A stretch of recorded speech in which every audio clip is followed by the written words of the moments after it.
So hey everyone, in this video we will see how to adjust bass on Vizio Soundbar, bass, treble and EQ setting guide. So method first is using the remote control. Tap the bass button on your remote to adjust bass level. If no dedicated bass button, press the level or EQ button instead. Use the right or forward arrow to increase bass level.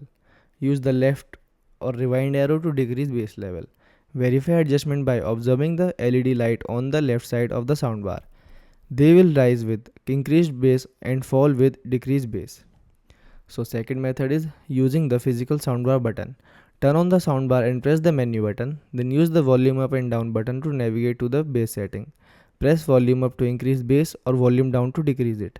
Wait a few seconds on the soundbar to save changes and exit the menu.